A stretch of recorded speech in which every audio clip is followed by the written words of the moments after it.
ನಮಸ್ಕಾರ. First tube ನ ಮತ್ತೊಂದು ವಿಡಿಯೋಗೆ ಸ್ವಾಗತ. ಒಂದು ದೇಶ, ಅಲ್ಲಿ 90% ಜನ ಮುಸ್ಲಿಮರು. ಅಲ್ಲಿನ ಸಂವಿಧಾನದಲ್ಲಿ ಇಸ್ಲಾಂ ರಾಜ್ಯ ಧರ್ಮ. ಅಂತಹ ದೇಶದಲ್ಲಿ ಇವತ್ತು ದಿಕ್ಕೆ ಬದಲಾಗುವಂತಹ ಒಂದು ಘಟನೆ ನಡೆದಿದೆ. ಢಾಕಾದ ಬೀದಿಗಳಲ್ಲಿ, ಚಿತ್ತಗಾಂಗ್ನ ಮೂಲೆ ಮೂಲೆಗಳಲ್ಲಿ ಲಕ್ಷಾಂತರ ಜನ ರಸ್ತೆಗೆ ಇಳಿದಿದ್ದಾರೆ. ಅವರ ಕೈಯಲ್ಲಿ ಬಾಂಗ್ಲಾದೇಶದ ಧ್ವಜದ ಜೊತೆಗೆ ಮತ್ತೊಂದು ಧ್ವಜ ರಾರಾಜಿಸ್ತಾ ಇದೆ. ಅದುವೇ ಕೇಸರಿ ಧ್ವಜ.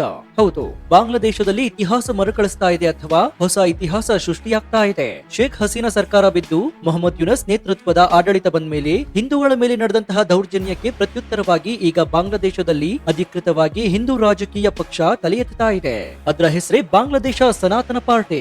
ಇಸ್ಲಾಮಿಕ್ ರಾಷ್ಟ್ರವೊಂದರಲ್ಲಿ ಹಿಂದೂ ಪಕ್ಷ ಅಧಿಕಾರಕ್ಕೆ ಬರೋದು ಸಾಧ್ಯನಾ?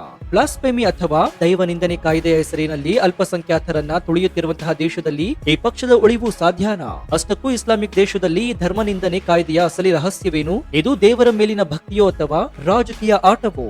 ಬಾಂಗ್ಲಾದ ಹಿಂದೂಗಳು ಈಗ ಕೇಳ್ತಾ ಇರುವಂತಹ ಆ ಒಂದು ಬೇಡಿಕೆ ಭಾರತವನ್ನ ಯಾಕೆ ಚಿಂತೆಗೀಡು ಮಾಡಿದೆ? ಹಾಗಾದ್ರೆ ಬಾಂಗ್ಲಾದೇಶ ಹಿಂದೂ ರಾಷ್ಟ್ರವಾಗುತ್ತಾ ಅಥವಾ ಬಾಂಗ್ಲಾದೇಶ ಇಬ್ಬಾಗವಾಗಿ ಒಂದು ಮುಸ್ಲಿಂ ರಾಷ್ಟ್ರ ಮತ್ತೊಂದು ಹಿಂದೂ ರಾಷ್ಟ್ರವಾಗಿ ಬದಲಾಗುತ್ತಾ? ಈ ಎಲ್ಲಾ ಮಾಹಿತಿಯನ್ನ ಇವತ್ತಿನ ಈ ವಿಡಿಯೋದಲ್ಲಿ ನೋಡೋಣ. ಆದ್ರೆ ಅದಕ್ಕೂ ಮುನ್ನ ನಿಮ್ಗೇನನ್ಸುತ್ತೆ? ಬಾಂಗ್ಲಾದೇಶ ಹಿಂದೂ ರಾಷ್ಟ್ರವಾಗಿ ಅಲ್ಲಿನ ಹಿಂದೂಗಳು ಭಾರತದೊಂದಿಗೆ ಸೇರ್ಬೇಕಾ? ನಿಮ್ಗೇನನ್ಸುತ್ತೆ ಅಂತ ಕಮೆಂಟ್ ಮಾಡಿ ಹಾಗೂ ವಿಡಿಯೋಗೆ ಲೈಕ್ ಕೊಡಿ.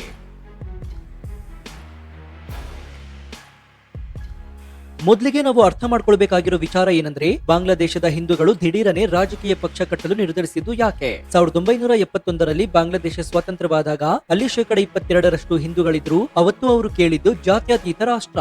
ಆದ್ರೆ ಆಗಿದ್ದೇನು? ಕಳೆದ 53 ವರ್ಷಗಳಲ್ಲಿ ಹಿಂದೂಗಳ ಜನಸಂಖ್ಯೆ 22% ನಿಂದ 8%ಗೆ ಕುಸಿದಿದೆ. ಇದಕ್ಕೆ ಪ್ರಮುಖ ಕಾರಣ ಮತಾಂತರ ಮತ್ತು ದೌರ್ಜನ್ಯ, ದೇಶಭ್ರಷ್ಟತೆ. ಇಷ್ಟು ದಿನ ಬಾಂಗ್ಲಾದೇಶದ ಹಿಂದೂಗಳು ನಂಬಿದ್ದು ಅವಾಮಿ ಲೀಗ್ ಮತ್ತು ಶೇಖ್ ಹಸೀನಾ ಅವರನ್ನ. ಹಸೀನಾ ಅವರು ತೋರ್ಕೆಗೆ ಸೆಕ್ಯುಲರ್ ಆಗಿದ್ರು, ಹಿಂದೂಗಳನ್ನ ತಮ್ಮ ವೋಟ್ ಬ್ಯಾಂಕ್ ಆಗಿ ಬಳಸಿಕೊಂಡಿದ್ರು. ಆದ್ರೆ 2024ರ ಆಗಸ್ಟ್ ನಲ್ಲಿ ಯಾವಾಗ ಹಸೀನಾ ಅವರು ದೇಶ ಬಿಟ್ಟು ಓಡಿ ಹೋದ್ರು, ಆಗ ಹಿಂದೂಗಳು ಅಕ್ಷರಶಃ ಅನಾಥರಾದ್ರು. ಯುನಸ್ ಸರ್ಕಾರ ಅಧಿಕಾರಕ್ಕೆ ಬಂದ 24 ಗಂಟೆಯಲ್ಲಿ ನೂರಾರು ಹಿಂದೂ ದೇವಾಲಯಗಳು ಧ್ವಂಸವಾದವು, ಮನೆಗಳಿಗೆ ಬೆಂಕಿ ಬಿತ್ತು, ಹಿಂದೂ ಹೆಣ್ಣು ಮಕ್ಕಳ ಮೇಲೆ ಅತ್ಯಾಚಾರವಾಯಿತು. ಆಗ ಹಿಂದೂಗಳಿಗೆ ಒಂದು ಸತ್ಯಾರ್ಥವಾಯಿತು: ನಾವು ಬೇರೆ ಪಕ್ಷಕ್ಕೆ ಓಟ್ ಹಾಕುವ ಗುಲಾಮರಾಗಿದ್ವು ಸಾಕು, ನಮಗಾಗಿ ದನಿ ಎತ್ತುವವರು ಸಂಸತ್ತಿನಲ್ಲಿ ಇಲ್ಲದಿದ್ದರೆ ನಮ್ಮ ಸಾವು ಖಚಿತ. ಈ ಅಸ್ತಿತ್ವದ ಭಯದಿಂದ ಹುಟ್ಟಿದ್ದೆ ಬಾಂಗ್ಲಾದೇಶ ಸನಾತನ ಪಾರ್ಟಿ, ಅಂದ್ರೆ ಬಿಎಸ್ಪಿ. ಇದರ ಪ್ರಮುಖ ನೇತೃತ್ವ ವಹಿಸಿಕೊಂಡವರು ಗೋವಿಂದ ಚಂದ್ರ ಪ್ರಾಮಾಣಿಕ್ ಅವರು. ಇವರ ಜೊತೆಗೆ ಇಸ್ಕಾನ್ನ ಚಿನ್ಮಯಿ ಕೃಷ್ಣದಾಸ್ ಅವರ ಹೋರಾಟವು ಸೇರ್ಕೊಂಡು ಈಗ ಇದೊಂದು ಜನ ಚಳುವಳಿ ಆಗಿದೆ. ಹಾಗಾದ್ರೆ ಈ ಹೊಸ ಹಿಂದೂ ಪಕ್ಷದ ಅಜೆಂಡಾ ಏನು? ಅವರು ಈ ದೇಶದ ಪ್ರಧಾನಿ ಪಟ್ಟ ಕೇಳ್ತಿದ್ದಾರಾ? ಖಂಡಿತ ಇಲ್ಲ. ಅವರಿಗೆ ವಾಸ್ತವ ಗೊತ್ತಿದೆ. ಹೀಗಾಗಿ ಅವರು ಪ್ರಮುಖವಾಗಿ 8 ಬೇಡಿಕೆಗಳನ್ನ ಇಟ್ಟಿದ್ದಾರೆ. ಆ 8 ಬೇಡಿಕೆಗಳು ಏನು ಅಂತ ಗಮನವಿಟ್ಟು ಕೇಳಿ. ಅದರಲ್ಲಿ ಮೊದಲನೆಯದ್ದು ಪ್ರತ್ಯೇಕ ಮತದಾನ ವ್ಯವಸ್ಥೆ. ಇದು ಅತ್ಯಂತ ದೊಡ್ಡ ಬೇಡಿಕೆ. ಅಂದ್ರೆ ಹಿಂದೂ ಅಭ್ಯರ್ಥಿಯನ್ನ ಕೇವಲ ಹಿಂದೂಗಳೇ ಓಟ್ ಹಾಕಿ ಗೆಲ್ಲಿಸುವ ವ್ಯವಸ್ಥೆ ಬೇಕು. ಇನ್ನು ಎರಡನೆಯದು ಸಂಸತ್ತಿನಲ್ಲಿ ಮೀಸಲಾತಿ. ಬಾಂಗ್ಲಾದೇಶದ ಸಂಸತ್ತಿನಲ್ಲಿ ಒಟ್ಟು 300 ಸೀಟ್ಗಳಿವೆ. ಜನಸಂಖ್ಯೆಗೆ ಅನುಗುಣವಾಗಿ ಹಿಂದೂಗಳಿಗೆ ಕನಿಷ್ಠ 60 ಸೀಟ್ಗಳನ್ನ ಮೀಸಲಿಡಬೇಕಾಗುತ್ತೆ. ಇನ್ನು ಮೂರನೇ ಬೇಡಿಕೆ ಏನಂದ್ರೆ ಅಲ್ಪಸಂಖ್ಯಾತರ ರಕ್ಷಣಾ ಸಚಿವಾಲಯ. ಹಿಂದೂಗಳಿಗಾಗಿಯೇ ಪ್ರತ್ಯೇಕ ಮಿನಿಸ್ಟ್ರಿ ಬೇಕು. ಇನ್ನು ನಾಲ್ಕನೇ ಬೇಡಿಕೆ ದೇವಸ್ಥಾನಗಳ ರಕ್ಷಣೆ. ಒತ್ತುವರಿಯಾಗಿರುವ ದೇವಸ್ಥಾನದ ಜಮೀನುಗಳನ್ನ ವಾಪಸ್ ಕೊಡಿಸಬೇಕು. ಇನ್ನು ಐದನೆಯದು ರಜೆ. ದುರ್ಗಾ ಪೂಜೆಗೆ 5 ದಿನಗಳ ಸರ್ಕಾರಿ ರಜೆ ಬೇಕು. ಇವು ಕೇವಲ ಬೇಡಿಕೆಯಲ್ಲ, ಬದುಕುವ ಹಕ್ಕುಗಳು. ವಿಶೇಷವಾಗಿ ಪ್ರತ್ಯೇಕ ಚುನಾವಣೆ ಬೇಡಿಕೆ ಯಾಕೆ ಬಂತು ಅಂದ್ರೆ, ಸಾಮಾನ್ಯ ಕ್ಷೇತ್ರದಲ್ಲಿ ಮುಸ್ಲಿಂ ಬಹುಮತ ಇರುವುದರಿಂದ ಹಿಂದೂ ಅಭ್ಯರ್ಥಿ ಗೆಲ್ಲೋದು ಅಸಾಧ್ಯ. ಹಾಗಾಗಿ ನಮಗೆ ನಮ್ಮದೇ ಕ್ಷೇತ್ರ ಕೊಡಿ ಅಂತಿದ್ದಾರೆ. ಇನ್ನು ಈಗ ವಿಡಿಯೋದ ಅತಿ ಮುಖ್ಯವಾದ ಭಾಗವನ್ನ ನೋಡೋದಾದ್ರೆ, ಇಸ್ಲಾಮಿಕ್ ರಾಷ್ಟ್ರದಲ್ಲಿ ಯಾವುದೇ ಅನ್ಯ ಧರ್ಮದ ಪಕ್ಷ ತಲೆ ಎತ್ತದಂತೆ ನೋಡಿಕೊಳ್ಳುವ ಪ್ರಬಲ ಅಸ್ತ್ರ ಯಾವುದು ಗೊತ್ತಾ? ಅದೇ ಬ್ಲಾಸ್ಫೆಮಿ ಅಥವಾ ದೈವ ನಿಂದನೆ ಕಾನೂನು. ಬಾಂಗ್ಲಾದೇಶದಲ್ಲಿ, ಪಾಕಿಸ್ತಾನದಲ್ಲಿ, ಅಫ್ಘಾನಿಸ್ತಾನದಲ್ಲಿ ಯಾರನ್ನಾದ್ರೂ ಸುಲಭವಾಗಿ ಮುಗಿಸ್ಬೇಕಂದ್ರೆ ಇವನು ಕುರಾನ್ ಬೈದ, ಪ್ರವಾದಿಗಳನ್ನ ನಿಂದಿಸಿದ ಅಂತ ಒಂದು ಹೊಗಳೆ ಬಿಟ್ರೆ ಸಾಕು, ಜನರೇ ಹೋಗಿ ಆತನನ್ನ ಕಲ್ಲೊಡೆದು ಸಾಯಿಸ್ತಾರೆ. ಹಾಗಾದ್ರೆ ಇದರ ಹಿಂದಿನ ರಹಸ್ಯವೇನು? ಇದು ಕೇವಲ ಧರ್ಮದ ಮೇಲಿನ ಪ್ರೀತಿಯಲ್ಲ, ಇದೊಂದು ರಾಜಕೀಯ ಟೂಲ್ ಆಗಿದೆ. ಈ ಟೂಲ್ ಅನ್ನ ಹೇಗೆಲ್ಲ ಬಳಸ್ತಾರೆ ಅಂತಂದ್ರೆ, ಭಯ ಹುಟ್ಟಿಸೋದು, ಅಲ್ಲಿನ ಅಲ್ಪಸಂಖ್ಯಾತರು ಪ್ರಶ್ನೆ ಮಾಡದಂತೆ ಬಾಯಿ ಮುಚ್ಚಿಸೋದು, ಇನ್ನು ಆಸ್ತಿ ಕಬಳಿಕೆ. ಪಾಕಿಸ್ತಾನ ಮತ್ತು ಬಾಂಗ್ಲಾದೇಶದ ಅನೇಕ ಕೇಸ್ಗಳಲ್ಲಿ ಸಾಬೀತಾಗಿದೆ ಏನಂದ್ರೆ, ಹಿಂದೂ ಅಥವಾ ಕ್ರಿಶ್ಚಿಯನರ ಜಮೀನು ಕಬಳಿಸಲು ಈ ಬ್ಲಾಸ್ಫೆಮಿ ಆರೋಪ ಹೊರಿಸಲಾಗುತ್ತೆ. ಒಮ್ಮೆ ಆರೋಪ ಬಂದ್ರೆ ಆ ಕುಟುಂಬ ಊರು ಬಿಟ್ಟು ಓಡುತ್ತೆ, ಜಮೀನು ಇವರ ಪಾಲಾಗುತ್ತೆ. ಇನ್ನು ವೈಯಕ್ತಿಕ ದ್ವೇಷ. ಯಾರದ್ದೋ ಮೇಲೆ ಸಾಲ ಇದ್ರೆ ಅಥವಾ ಜಗಳವಾದ್ರೆ ಅದನ್ನ ತೀರಿಸಲು ಧರ್ಮ ನಿಂದನೆಯ ಹಣೆಪಟ್ಟಿಯನ್ನ ಕಟ್ಟಲಾಗುತ್ತೆ. ಬಾಂಗ್ಲಾದೇಶದಲ್ಲಿ ಅಧಿಕೃತವಾಗಿ ಮರಣದಂಡನೆ ನೀಡುವ ಬ್ಲಾಸ್ಫೆಮಿ ಕಾನೂನು ಇಲ್ಲದಿದ್ರೂ ಕೂಡ ಅಲ್ಲಿನ ಡಿಜಿಟಲ್ ಸೆಕ್ಯೂರಿಟಿ ಆಕ್ಟ್ ಅನ್ನೇ ಬ್ಲಾಸ್ಫೆಮಿ ತರಹ ಬಳಸಿಕೊಳ್ಳಲಾಗ್ತಾ ಇದೆ. ಫೇಸ್ಬುಕ್ ನಲ್ಲಿ ಒಂದು ಪೋಸ್ಟ್ ಹಾಕಿದ್ರೆ ಸಾಕು, ಜೈಲು ಪಾಲು ಗ್ಯಾರಂಟಿ. ಈಗ ಹೊಸ ಹಿಂದೂ ಪಕ್ಷ ಮುಂದಿರುವ ಅತಿ ದೊಡ್ಡ ಭಯವೇ ಇದು. ಅವರ ನಾಯಕರ ಮೇಲೆ ಸುಳ್ಳು ಬ್ಲಾಸ್ಫೆಮಿ ಕೇಸ್ ಹಾಕಿ ಜೈಲಿಗೆ ತಳ್ಳುವ ಪ್ಲಾನ್ ಈಗಾಗಲೇ ಜಮಾತೆ ಇಸ್ಲಾಮಿ ಹಾಕೊಂಡಿದೆ. ಸ್ನೇಹಿತರೆ, ಇಲ್ಲಿ ಭಾವನೆ ಏನೇ ಇರ್ಲಿ, ರಾಜಕೀಯದಲ್ಲಿ ಸಂಖ್ಯೆ ಕೂಡ ಮುಖ್ಯ. ಬಾಂಗ್ಲಾದೇಶದಲ್ಲಿ ಹಿಂದೂಗಳ ಜನಸಂಖ್ಯೆ ಈಗ ಸರಿಸುಮಾರು 1.3 ಕೋಟಿ ಇದೆ. ಅಂದ್ರೆ 8% ಮಾತ್ರ. ಪ್ರಜಾಪ್ರಭುತ್ವದ ನಿಯಮದ ಪ್ರಕಾರ ಪ್ರಕಾರ 90% ಮುಸ್ಲಿಮರಿರುವಂತಹ ದೇಶದಲ್ಲಿ 8% ಜನ ಸರ್ಕಾರ ರಚಿಸಲು ಸಾಧ್ಯವಿಲ್ಲ. ಹಾಗಾದ್ರೆ ಅವರ ಪ್ಲಾನ್ ಏನು? ಅವರು ಕಿಂಗ್ ಆಗಲು ಹೊರಟಿಲ್ಲ, ಬದಲಾಗಿ ಕಿಂಗ್ ಮೇಕರ್ ಆಗಲು ಹೊರಟಿದ್ದಾರೆ. ಬಾಂಗ್ಲಾದೇಶದ ಸುಮಾರು 50ರಿಂದ 60 ಕ್ಷೇತ್ರಗಳಲ್ಲಿ ಹಿಂದೂಗಳ ಮತ ನಿರ್ಣಾಯಕವಾಗಿದೆ. ಅಂದ್ರೆ ಅಲ್ಲಿ ಹಿಂದೂಗಳು 20% 30% ಇದ್ದಾರೆ. ಎಷ್ಟು ದಿನ ಈ ಓಟುಗಳು ಬೇರೆ ಬೇರೆ ಪಾರ್ಟಿಗಳಿಗೆ ಹಂಚಿ ಹೋಗಿದ್ವು. ಈಗ ಬಾಂಗ್ಲಾ ಸನಾತನ ಪಾರ್ಟಿ ಹೇಳ್ತಾ ಇರೋದು ನಮ್ಮ ಓಟ್ ನಮಗೆ ಅಂತ. ಒಂದ್ ವೇಳೆ ಎಲ್ಲಾ ಹಿಂದೂಗಳು ಒಗ್ಗೂಡಿ ಒಂದೇ ಪಕ್ಷಕ್ಕೆ ಓಟ್ ಹಾಕಿದ್ರೆ ಅವರು ಸಂಸತ್ತಿನಲ್ಲಿ ಕನಿಷ್ಠ 20ರಿಂದ 30 ಸೀಟ್ಗಳನ್ನ ಗೆಲ್ಲಬಹುದು. ಯಾವಾಗ ಸಂಸತ್ತಿನಲ್ಲಿ 30 ಹಿಂದೂ ಎಂಪಿಗಳು ಇರ್ತಾರೋ ಆಗ ಯಾವುದೇ ಸರ್ಕಾರ ಬಂದರೂ ಕೂಡ ಹಿಂದೂಗಳನ್ನ ನಿರ್ಲಕ್ಷ್ಯ ಮಾಡಲು ಸಾಧ್ಯವಾಗೋದಿಲ್ಲ. ಇದೇ ಅವರ ಮಾಸ್ಟರ್ ಪ್ಲಾನ್ ಆಗಿದೆ. ಆದ್ರೆ ಇದು ಹೇಳಿದಷ್ಟು ಸುಲಭವಲ್ಲ. ಈ ಪಕ್ಷದ ಮುಂದೆ ಹಿಮಾಲಯದಷ್ಟು ದೊಡ್ಡ ಸವಾಲುಗಳಿವೆ. ಅದರಲ್ಲಿ ಮೊದಲನೆಯದ್ದು ಜಮಾತೆ ಇಸ್ಲಾಮಿ. ಬಾಂಗ್ಲಾದೇಶದ ಅತ್ಯಂತ ಉಗ್ರಗಾಮಿ ರಾಜಕೀಯ ಪಕ್ಷವಿದು. ಇವರಿಗೆ ಹಿಂದೂ ಪಕ್ಷ ತಲೆ ಎತ್ತುವುದು ಇಷ್ಟವಿಲ್ಲ. ಇವರು ಈಗಾಗಲೇ ಹಿಂದೂ ನಾಯಕರನ್ನ ಟಾರ್ಗೆಟ್ ಮಾಡಲು ಶುರು ಮಾಡಿದ್ದಾರೆ. ಬಾಂಗ್ಲಾದೇಶ ಇನ್ನೊಂದು ಭಾರತ ಆಗಲು ಬಿಡೋದಿಲ್ಲ ಅಂತ ಬಹಿರಂಗವಾಗಿ ಎಚ್ಚರಿಕೆಯನ್ನ ನೀಡಿದ್ದಾರೆ.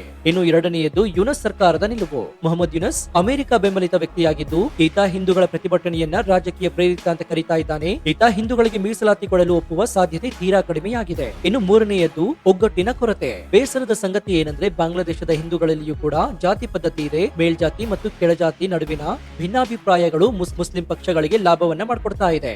ಇನ್ನು ನಾಲ್ಕನೆಯದಾಗಿ ಭಾರತ ಮೌನ. ಭಾರತ ಸರ್ಕಾರ ನೇರವಾಗಿ ಬಾಂಗ್ಲಾದ ಹಿಂದೂ ಪಕ್ಷಕ್ಕೆ ಬೆಂಬಲ ನೀಡಲು ಸಾಧ್ಯವಿಲ್ಲ. ಹಾಗೇನಾದ್ರೂ ಮಾಡಿದ್ರೆ ಬಾಂಗ್ಲಾದೇಶದ ಆಂತರಿಕ ವಿಷಯದಲ್ಲಿ ಭಾರತ ಮೂಗು ತೋರಿಸ್ತಾ ಇದೆ ಅಂತ ಅಂತಾರಾಷ್ಟ್ರೀಯ ಮಟ್ಟದಲ್ಲಿ ಆರೋಪ ಬರುತ್ತೆ. ಹೀಗಾಗಿ ಭಾರತ ಕಾದು ನೋಡುವ ತಂತ್ರವನ್ನ ಅನುಸರಿಸ್ತಾ ಇದೆ. ಇನ್ನು ಬಾಂಗ್ಲಾದೇಶದ ಹಿಂದೂಗಳ ಹೋರಾಟ ಈಗ ಕೇವಲ ಢಾಕಾದ ಬೀದಿಗಳಿಗೆ ಸೀಮಿತವಾಗಿಲ್ಲ.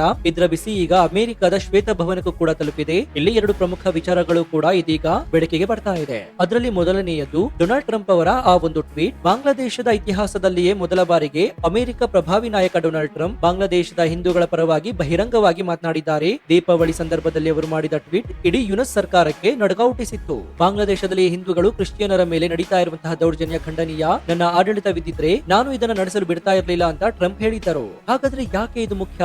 ಯಾಕಂದ್ರೆ ಮೊಹಮ್ಮದ್ ಯುನಸ್ ಅವರು ಅಮೆರಿಕದ ಬೈಡನ್ ಮತ್ತು ಕ್ಲಿಂಟನ್ ಆಪ್ತರಾಗಿದ್ರು. ಅವರ ಬಲದ ಮೇಲೆಯೇ ಅವರು ಬಾಂಗ್ಲಾದೇಶದಲ್ಲಿ ಅಧಿಕಾರ ನಡೆಸ್ತಾ ಇದ್ದಾರೆ. ಆದ್ರೆ ಈಗ ಟ್ರಂಪ್ ಅವರೇ ಹಿಂದೂಗಳ ಪರ ನಿಂತಿರುವುದರಿಂದ ಅಮೆರಿಕದ ಹಿಂದೂ ಲಾಬಿ ಜಾಗೃತವಾಗಿದೆ.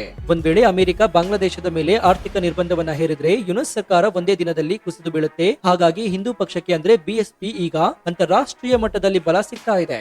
ನಮ್ಮನ್ನು ಮುಟ್ಟಿದ್ರೆ ಅಮೆರಿಕ ಸುಮ್ಮನಾಗೋದಿಲ್ಲ ಅನ್ನೋ ಧೈರ್ಯ ಕೂಡ ಈಗ ಹಿಂದೂ ಯುವಕರಲ್ಲಿ ಬಂದಿದೆ. ಇನ್ನು ಎರಡನೆಯದಾಗಿ ಭಾರತದ ಧರ್ಮ ಸಂಕಟ ಮತ್ತು ಸಿಎಎ.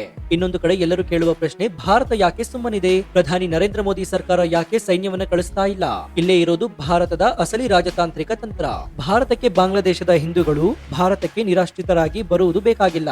ಯಾಕಂದ್ರೆ ಈಗಾಗಲೇ ಭಾರತದಲ್ಲಿ ಜನಸಂಖ್ಯೆ ಸ್ಫೋಟವಾಗಿದೆ. ಭಾರತದ ಸ್ಟ್ರಾಟಜಿ ಏನಂದ್ರೆ ಹಿಂದೂಗಳು ಬಾಂಗ್ಲಾದೇಶದಲ್ಲೇ ಇರಬೇಕು, ಅವರು ತಲೆ ಎತ್ತಿ ಬದುಕಬೇಕು ಅಂತ. ಯಾಕೆ ಈ ತರ ಅಂತ ನೋಡೋದಾದ್ರೆ, ಒಂದ್ ವೇಳೆ ಬಾಂಗ್ಲಾದೇಶದ ಉಳಿದಿರುವಂತಹ 1.3 ಕೋಟಿ ಹಿಂದೂಗಳು ಭಾರತಕ್ಕೆ ಬಂದ್ಬಿಟ್ರೆ ಬಾಂಗ್ಲಾದೇಶ 100% ಇಸ್ಲಾಮಿಕ್ ರಾಷ್ಟ್ರವಾಗ್ಬಿಡುತ್ತೆ. ಆಗ ಅಲ್ಲಿ ಭಾರತದ ಪರವಾಗಿ ಮಾತನಾಡಲು ಒಬ್ಬರು ಕೂಡ ಇರೋದಿಲ್ಲ. ಅದು ಭಾರತದ ಭದ್ರತೆಗೆ ಇನ್ನೂ ಒಂದು ದೊಡ್ಡ ಅಪಾಯವಾಗುತ್ತೆ. ಪಾಕಿಸ್ತಾನದ ತರಹ ಆಗ್ಬಿಡುತ್ತೆ. ಅದಕ್ಕಾಗಿ ಭಾರತ ಸರ್ಕಾರ ಬಾಂಗ್ಲಾದೇಶದ ಒಳಗೆ ಹಿಂದೂಗಳು ರಾಜಕೀಯ ಶಕ್ತಿಯಾಗಿ ಬೆಳೆಯಲಿ ಅಂತ ಬಯಸ್ತಾ ಇದೆ. ಅವರು ಅಲ್ಲಿ ಗಟ್ಟಿಯಾದ್ರೆ ಭಾರತಕ್ಕೆ ಒಂದು ಬಫರ್ ಇದ್ದ ಹಾಗೆ. ಅದಕ್ಕಾಗಿ ಭಾರತ ಸರ್ಕಾರ ನೇರವಾಗಿ ತಲೆ ಹಾಕದೆ ಹಿಂದೂ ಸಂಘಟನೆಗಳ ಮೂಲಕ ನೈತಿಕ ಬೆಂಬಲವನ್ನ ನೀಡ್ತಾ ಇದೆ. ಸೊ ಬಾಂಗ್ಲಾದೇಶ ಸನಾತನ ಪಾರ್ಟಿ ಗೆಲ್ಲೋದು ಕೇವಲ ಹಿಂದೂಗಳ ಅಸ್ತಿತ್ವದ ಪ್ರಶ್ನೆ ಅಲ್ಲ, ಇದು ಭಾರತದ ಸುರಕ್ಷತೆಯ ಪ್ರಶ್ನೆಯೂ ಕೂಡ ಹೌದು. ಒಟ್ಟಾರೆಯಾಗಿ ಹೇಳೋದಾದ್ರೆ ಬಾಂಗ್ಲಾದೇಶದಲ್ಲಿ ಹಿಂದೂ ಪಕ್ಷದ ಉದಯ ಕೇವಲ ರಾಜಕೀಯವಲ್ಲ, ಅದೊಂದು ಕ್ರಾಂತಿ. ಒಂದ್ ಕಾಲದಲ್ಲಿ ತಲೆ ತಗ್ಗಿಸಿ ದ್ವಿತೀಯ ದರ್ಜೆ ಪ್ರಜೆಗಳಿಗಾಗಿ ಬದುಕ್ತಾ ಇದ್ದಂತಹ ಹಿಂದೂಗಳು ಇವತ್ತು ಕಣ್ಣಲ್ಲಿ ಕಣ್ಣಿಟ್ಟು ಅಧಿಕಾರವನ್ನ ಹೇಳ್ತಾ ಇದ್ದಾರೆ. ಇಸ್ಲಾಮಿಕ್ ರಾಷ್ಟ್ರದಲ್ಲಿ ಇತಿಹಾಸದಲ್ಲಿ ಇನ್ನೊಂದು ಅಪರೂಪದ ವಿದ್ಯಮಾನ ಇದಾಗಿದೆ. ಗೆಲುವು ಸಿಗುತ್ತೋ ಇಲ್ವೋ ಗೊತ್ತಿಲ್ಲ, ಆದ್ರೆ ನಮಗೊಂದು ಶಕ್ತಿ ಇದೆ ಅಂತ ಬಾಂಗ್ಲಾದೇಶದ 90% ಜನರಿಗೆ ಮತ್ತು ಇಡೀ ಪ್ರಪಂಚಕ್ಕೆ ತೋರಿಸುವಲ್ಲಿ ಅವರು ಈಗಾಗಲೇ ಗೆದ್ದಿದ್ದಾರೆ. ಬ್ಲಾಸ್ಫೆಮಿ ಕಾನೂನಿನ ಭಯವನ್ನು ಮೀರಿ ಅವರು ಬೀದಿಗೆ ಎಳೆದಿದ್ದಾರೆ ಅಂದ್ರೆ ಅವರು ಕಳೆದುಕೊಳ್ಳುವುದಕ್ಕೆ ಇನ್ನೇನು ಉಳಿದಿಲ್ಲ ಅಂತ ಅರ್ಥ. ಸೊ ಮುಂದಿನ ದಿನಗಳಲ್ಲಿ ಬಾಂಗ್ಲಾದೇಶದ ರಾಜಕೀಯ ಯಾವ ತಿರುವು ಪಡೆಯುತ್ತೆ ಅನ್ನೋದನ್ನ ನಾವು ಕಾದು ನೋಡಬೇಕಾಗಿದೆ. ಸೊ ಈ ಬಗ್ಗೆ ನಿಮ್ಮ ಅಭಿಪ್ರಾಯ ಏನು ಅಂತ ಕಮೆಂಟ್ ಮಾಡಿ ಹಾಗೂ ವಿಡಿಯೋಗೆ ಲೈಕ್ ಕೊಡಿ. ಜೊತೆಗೆ ನೀವಿನ್ನು ನಮ್ಮ ಚಾನೆಲ್ ಅನ್ನ ಸಬ್ಸ್ಕ್ರೈಬ್ ಮಾಡ್ಕೊಂಡಿಲ್ಲ ಅಂದ್ರೆ ಈ ಕೂಡಲೇ ಸಬ್ಸ್ಕ್ರೈಬ್ ಮಾಡ್ಕೊಂಡು ಪಕ್ಕದಲ್ಲಿರುವಂತಹ ಬೆಲ್ ಐಕಾನ್ ಅನ್ನ ಪ್ರೆಸ್ ಮಾಡಿ. ಇದರಿಂದ ನಾವು ಹಾಕುವ ಹೊಸ ವಿಡಿಯೋಗಳ ನೋಟಿಫಿಕೇಶನ್ ಮೊದಲು ನಿಮಗೆ ಸಿಗುತ್ತೆ. ಇದಾಗಿತ್ತು ಈ ಕ್ಷಣದ ವಿಶೇಷ. ನೋಡ್ತಾ ಇರಿ ಫಸ್ಟ್ ಟ್ಯೂಬ್ ಕನ್ನಡ. ಧನ್ಯವಾದ.